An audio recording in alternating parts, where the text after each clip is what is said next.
aux grands mots les grands remèdes. Et les bonnes résolutions.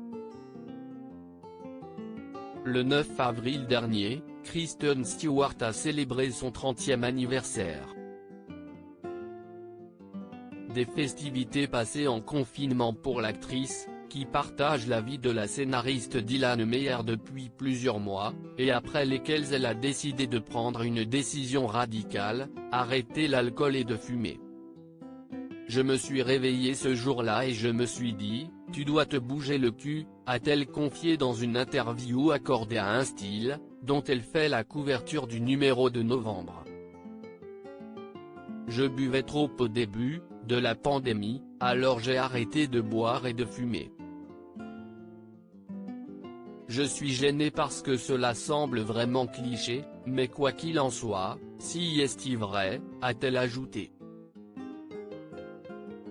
Une décision qui résulte visiblement d'une prise de conscience chez Kristen Stewart, et qui vient ajouter un peu plus de satisfaction dans sa vie, elle qui se sent enfin bien dans sa peau et plus épanouie que jamais dans sa relation, comme elle l'avait confié à Gala en décembre dernier.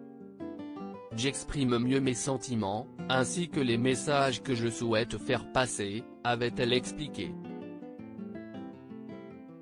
Kristen Stewart déteste être rangée dans une catégorie. Toutefois, pour Kristen Stewart, hors de question d'être réduite à sa bisexualité, elle qui déteste simplement qu'on la range dans une boîte, qu'on l'inscrive dans une catégorie.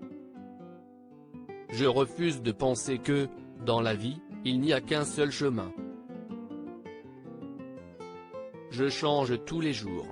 Il existe 1 million de versions de moi-même au quotidien et je pense qu'elles peuvent toutes cohabiter.